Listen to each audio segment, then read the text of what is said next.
Hello everyone, welcome back to my channel leading brain. आज की video में हम एक ऐसा सवाल करेंगे जिसमें रूट के अंदर 5, फिर दोबारा रूट के अंदर 5 और फिर दोबारा रूट के अंदर 5 बराबर 125 और उसकी घात है x, और इसमें हमें निकालना है x की वैल्यू। ऐसे सवाल को करेंगे। तो ऐसे सवाल को कैसे सॉल्व किया जाता है तो थोड़ा ध्यान से देखना। बड़ा सिंपल तरीके से मैं आपको समझाने की कोशिश करूँगा। तो आपको सबसे पहले इस सवाल को दोबारा लिखना है। तो भाई इस सवाल को दोबारा लिखने का रीज़न ये है कि एक बार देख लेते हैं। यहाँ पर मैं जल्दी से सवाल को उतार देता हूँ। तो यहाँ पर हमने इस सवाल को उतार दिया, बराबर में 125 की पावर मैंने x ले ली। ठीक है, ये सवाल दोबारा उतार दिया। अब दोबारा उतारने के बाद आप दोनों तरफ ना स्क्वायरिंग कर देना, ब्रैकेट में डाल के, ब्रैकेट जरूर डालना। ठीक है, तो यहाँ पर मैं ब्रैकेट में डाल के स्क्वायरिंग कर देता हूँ। स्क्वायरिंग करने से कुछ नहीं होगा अगर आप दोनों तरफ करते हो तो। अब ये जो स्क्वायर है ना, ये रूट से कट जाता है, तो इसलिए मैं इसको काट देता हूँ। अब जैसे ये कटा, ये वाला जो रूट था ये 5 पे लगा हुआ था, तो ये जो 5 है अब रूट के अंदर नहीं है, तो ये रूट से बाहर आ जाएगा। अब ये जो चीज़ है ये अभी भी रूट में रहेगी, तो इसको हम रूट में रहने देते हैं ऐसे, और फिर दोबारा से रूट डाल के 5 डाल देते हैं। आई होप यहाँ तक आपको समझ आ गया होगा।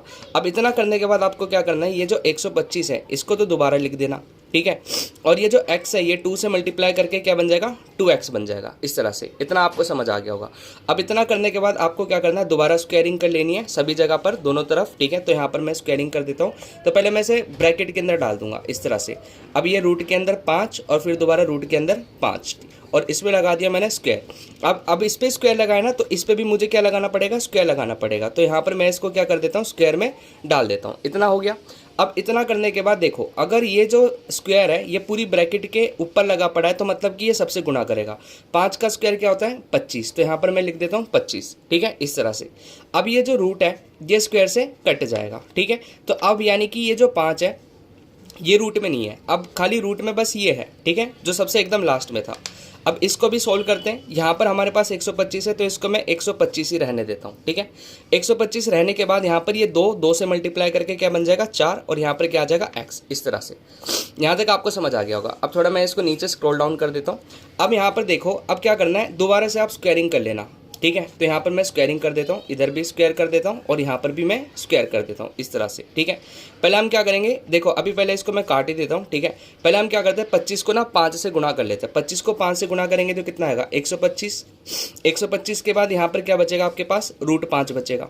ठीक है, इस तरह से। अब यहाँ पर क्या आएगा, 125 ही रहेगा।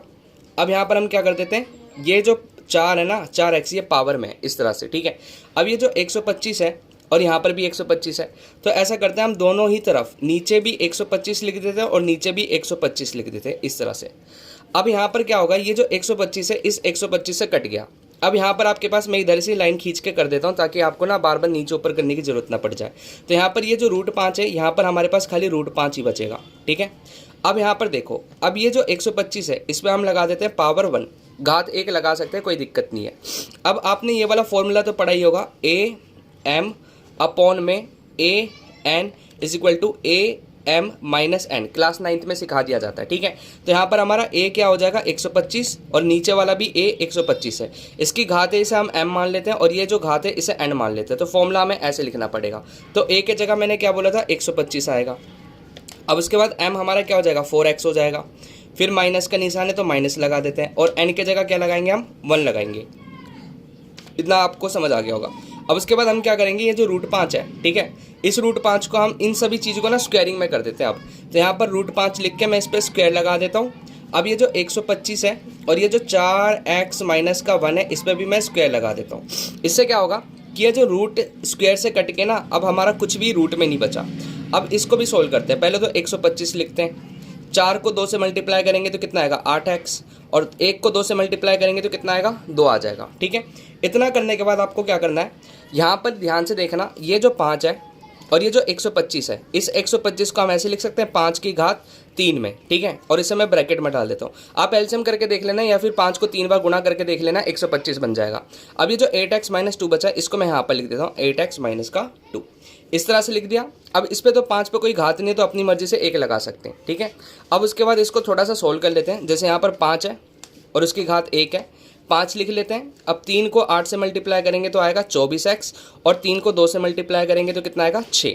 ठीक है, अब यहाँ पर देखो, ये 5 इस 5 से कट जाएगा, तो आपके पास बचेगा क्या, आपके पास बचेगा यहाँ पर 1, ये वाला 1, और यहाँ पर बचेगा 24x और यहाँ पर माइनस का 6। अब इतना करने के बाद ये जो माइनस का 6 है उधर जाके प्लस का 6 बन जाएगा, तो माइनस का 6 उधर जाके प्लस का 6 और यहाँ पर क्या बचेगा 24x।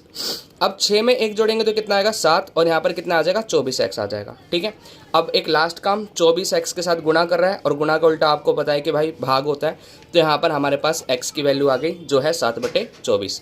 इस सवाल में हमें x की वैल्यू निकालनी थी। सो आई होप आपको सवाल समझ आ गया होगा। वीडियो पसंद आए तो भाई वीडियो को लाइक करना और चैनल को सब्सक्राइब करना।